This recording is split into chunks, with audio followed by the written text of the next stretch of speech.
Assalamualaikum warahmatullahi wabarakatuh. Pada Puan Zuraida binti Abu Talib dan rakan-rakan, saya Nur Afina binti Abdul Aziz dengan nombor metrik 27888. Pada hari ini, saya dan Amira Hasanah binti Abdul Sani dengan nombor metrik 278-232 akan membentangkan tentang uh, etika dalam komunikasi cyber. Okay, untuk pengenalan, keberadaan teknologi informasi dan komunikasi, terutama sekali setelah keberadaan teknologi komputer dan jaringan komunikasi global iaitu internet telah membawa perubahan yang sangat besar kepada kaedah komunikasi manusia. Jadi pada zaman sekarang, melalui layar perantara dan media komputer disebabkan peralatan yang terhubung antara pengguna, komunikasi manusia menjadi lebih mudah. Pentakrifan komunikasi cyber bermula dengan pemahaman tentang apa itu ruang cyber, alam maya yang berkaitan dengan perkataan cyber dan komunikasi cyber. Pada tahun 1992, Michael Benedict mendefinisikan ruang cyber sebagai rangkaian global, komputer mampan, diakses komputer dan komputer yang dijana multidimensi, buatan atau realiti maya. Pada penghujung abad ke-19, penciptaan kamera mendorong perdebatan etika yang sama seperti yang dilakukan oleh internet hari ini. Lebih 100 tahun kemudian, internet dan pencambahan data pribadi melalui kerajaan dan e-dagang merupakan bidang yang memerlukan pusingan baharu perbahasan etika yang melibatkan privasi seseorang. Jadi, etika cyber ialah kajian etika yang berkaitan dengan komputer, meliputi tingkah laku pengguna dan komputer yang diprogramkan untuk dilakukan dan bagaimana ini memberi kesan kepada individu dan masyarakat. Selama bertahun-tahun, pelbagai kerajaan telah menggubal peraturan manakala organisasi telah menjelaskan dasar mengenai etika cyber. Dengan pertambahan kanak-kanak kecil yang menggunakan internet, kini amat penting untuk memberitahu kanak-kanak tentang cara mengendalikan internet dengan betul dan bahayanya. Etika cyber berkenaan dengan kod tingkah laku bertanggungjawab di internet. Sama seperti kita diajar untuk tindak secara bertanggungjawab dalam kehidupan seharian, tingkah laku bertanggungjawab di internet dalam banyak cara sejajar dengan temuan tingkah laku yang betul dalam kehidupan seharian, tapi hasilnya boleh berbeza dengan ketara. Seterusnya kita beralih kepada sejarah akta atau etika undang-undang media. Jadi, pada semasa pembangunan etika cyber, kita mulakan dengan 1940-an hingga 1950-an. Etika komputer sebagai bidang pengajian berakar umbi dalam kerja Profesor MIT Norbert Wiener semasa Perang Dunia Kedua. Itu awal 1940-an lah, di mana beliau membantu membangunkan meriam anti pesawat yang membantu menembak jatuh pesawat perang dengan pantas. Cabaran kejuruteraan projek ini menyebabkan Wiener dan beberapa rakan bekerja mencipta bidang penyelidikan baharu yang dipanggil cybernetik, iaitu sains sistem maklum balas maklumat. Konsep cybernetik ni apabila digabungkan dengan komputer digital yang sedang dibangunkan pada masa itu, menyebabkan Wiener membuat beberapa kesimpulan etika yang sangat berguna tentang teknologi yang kini kita panggil ICT, teknologi maklumat dan komunikasi. Jadi pada tahun 1990, Wiener ni telah menerbitkan buku monumentalnya yang tajuk The Human Use of Human Beings. Walaupun Wiener ni tidak menggunakan istilah etika komputer yang mula digunakan lebih daripada 2 dekad kemudian, beliau meletakkan asas komprehensif yang kekal pada hari ini sebagai asas yang kuat untuk penyelidikan dan analisis etika komputer. Pada tahun 1960-an pula, pada pertengahan tahun 1960-an, Don Parker dan SRI International di Menlo Park, California mula mengkaji penggunaan komputer yang tidak beretika dan menyalahi undang-undang oleh profesional komputer. Nampaknya, kata Parker, apabila orang memasuki pusat komputer, mereka meninggalkan etika mereka di depan pintu. Beliau mengumpul contoh jenayah komputer dan aktiviti berkomputer yang tidak beretika yang lain. Beliau menerbitkan peraturan etika dalam pemprosesan maklumat dalam komunikasi SCM pada tahun 1968 dan mengetuai pembangunan kod kelakuan profesional yang pertama untuk Persatuan Jenderal Pengkomputeran akhirnya diterima pakai oleh SCM pada tahun 1973. Sepanjang 2 dekad seterusnya, Parker telah menghasilkan buku, artikel, ucapan dan bengkel melancarkan semula bidang etika komputer, memberikannya momentum dan kepentingan yang terus berkembang hari ini. Walaupun kerja Parker tidak dimaklumkan oleh rangka kerja teori umum, ini merupakan peristiwa penting seterusnya dalam sejarah etika komputer selepas Wiener. Seterusnya, kita beralih ke tahun 1980-an. Jadi menjelang tahun 1980-an, beberapa akibat sosial dan etika teknologi maklumat menjadi isu awam di Amerika dan Eropah. Isu seperti jenayah yang didayakan komputer, bencana yang disebabkan oleh kegagalan komputer, pencerobohan privasi melalui pangkalan data komputer dan samat undang-undang utama berkaitan pemilikan perisian. Kerana kerja Parker, Weizenbaum, Wiener dan lain-lain, asas telah diletakkan untuk etika komputer sebagai disiplin akademik. Pada pertengahan 80-an, James Moore dari College Dartmouth menerbitkan artikelnya berpengaruh iaitu apakah etika komputer dalam Computer and Ethics, terbitan khas jurnal Metaphilosophy. Di samping itu, Deborah Johnson dari Institut Politeknik Rensselaer menerbitkan etika komputer buku teks pertama. Pada awal 80-an, pengarang yang merupakan ahli falsafah iaitu Terrell White Bynum membantu Wiener dalam menerbitkan kit permulaannya dalam etika komputer pada ketika kebanyakan ahli falsafah dan saintis komputer menganggap bidang itu tidak penting. Pada tahun 1991 pula, Bynum dan Wiener mengadakan persidangan pelbagai disiplin antarabangsa yang pertama mengenai etika komputer yang dilihat oleh ramai orang sebagai tunggak utama dalam bidang tersebut. Ia membawa bersama pertama kalinya ahli falsafah profesional komputer, ahli sosiologi, ahli psikologi, peguam, pemimpin perniagaan dan ramai lagi. Akhir sekali ialah tahun 1990-an. Semasa 1990-an, khusus universiti baru, pusat penyelidikan, persidangan jurnal, persidangan jurnal, artikel dan buku teks muncul dan pelbagai luas sarjana dan topik tambahan telah terlibat. Sebagai contoh, pemikir seperti Donald Otterburn, Kit Miller, Simon Rogerson dan Diane Martin menerajui projek berkaitan dengan pengkomputeran dan tanggungjawab profesional. Perkembangan di Eropah dan Australia amat ketara, termasuk pusat pendidikan baharu di England, Poland, Belanda dan Itali. Siri persidangan Eticom yang diketuai oleh Simon Rogerson dan pengarang sekarang, persidangan CEP yang diasaskan oleh Jaron Van Den Hoven dan Institut Etika Komputer Australia yang diketuai oleh Chris Simpson dan John Wackett. Perkembangan penting ini telah dibantu yang tertaruh oleh kerja perintis Simon Rogerson dari University de Montfort dari United Kingdom yang merupakan pusat pengkomputeran dan tanggungjawab sosial di sana. Pada pandangan Rogerson, terdapat keperluan pada pertengahan 1990-an untuk generasi kedua perkembangan etika komputer. Pertengahan 1990-an telah menandakan permulaan generasi kedua etika komputer. Masanya telah tiba untuk membina dan menghuraikan asas konsep sambil secara selari membangunkan rangka kerja di mana tindakan praktikal boleh berlaku sekaligus mengurangkan keberangkalian kesan yang tidak.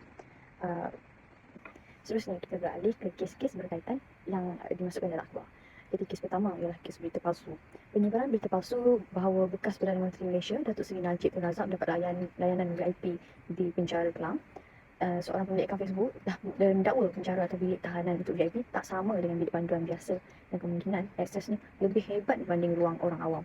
Penyebaran berita palsu ini merupakan kes jenayah cyber komunikasi kerana boleh mengakibatkan salah faham serta ketidakpuasan hati daripada individu yang membaca. Okey, kes kedua pula ialah kes penggodaman. Akaun Telegram di godam itu digunakan suspek untuk menghubungi kenalan dan ahli keluarga mangsa bagi tujuan meminjam wang. Modus operandinya ialah mangsa terima mesej daripada kenalan melalui Facebook, meminta menekan pautan akaun Telegram diberikan dan mangsa kemudian diminta untuk log masuk ke pautan berkenaan. Seterusnya, mangsa menerima WhatsApp kononnya daripada kenalan yang menggunakan nombor telefon lain lalu menyuruhnya untuk masukkan suspek dalam kumpulan Telegram. Mangsa kemudian menerima 5 nombor digit kod dari Telegram dan diminta menghantar semula digit kod itu kepada kenalannya. Jadi kes ini telah disiasat di bawah Seksyen 419 Kanun Keseksaan dan Seksyen 4 dalam kurungan 1 dan kurungan A Akta Jenayah Komputer. Tujuan utama wujudnya etika dalam komunikasi cyber adalah untuk melindungi apa-apa yang paling penting. Pentingnya etika dalam dunia media untuk mengekalkan reputasi yang baik maupun dari segi ekonomi, sosial, politik dan agama. Hal ini untuk mempertahankan nilai seperti menghormati kehidupan peribadi masyarakat dan keharmonian undang-undang. Melalui cyber, pengguna boleh mengakses berbagai jenis maklumat yang boleh memberi ancaman kepada masyarakat dan negara. Menurut Murray, Wakefield dan Cynthia 2018, terdapat pelbagai maklumat mengenai tata cara mencipta bom, aktiviti sesur berleluasa tanpa tapisan, aktiviti kodam dan banyak lagi perlakuan negatif yang menyalahi undang-undang media. Hal ini disebabkan oleh media adalah sumber utama dalam penyaluran pelbagai jenis maklumat yang sering mendapat kepercayaan mutlak masyarakat. Sekiranya tiada etika dalam menggunakan media, sudah pasti kemudaratan dari segi kesihatan pengguna akan terjadi. Apabila pengguna menyedari akan wujudnya tujuan etika dalam media, maka sebarang jenayah cyber tidak akan berlaku. Menurut Institut Etika Komputer (CEI) telah menggariskan 10 elemen etika dalam komunikasi cyber untuk diikuti oleh setiap individu. Berikut adalah elemen-elemen beretika dalam menggunakan komputer. Yang pertama, anda tidak boleh menggunakan komputer untuk membahayakan orang lain. Bahaya yang dimaksudkan bukanlah bahaya dari segi fizikal semata-mata. Misalnya, menggunakan komputer untuk mencuri maklumat peribadi seseorang, kemudian memanipulasikan dan memusnahkan fail tersebut. Menulis sesuatu maklumat yang bertujuan untuk mencuri dan mencipta program untuk mendapatkan akses tanpa kebenaran data pengguna lain adalah sikap yang tidak beretika. Terlibat dengan aktiviti penggodaman, buli cyber dan spamming juga dikira sebagai tidak mematuhi etika komunikasi cyber. Yang kedua, tidak boleh mengganggu kerja komputer orang lain. Virus merupakan salah satu perisian program yang bertujuan untuk membahayakan program komputer yang berguna dan mengganggu fungsi normal komputer. Perisian yang tidak baik ini boleh membebankan memori komputer dan memperlahankan komputer bagi berfungsi dengan cepat, malah boleh menyebabkan komputer terus tidak berfungsi dan rosak. Menggunakan virus, salah satu perincian komputer yang tidak berguna untuk mengganggu komputer orang lain adalah tidak beretika. Ketiga, tidak boleh mengintip fail komputer orang lain.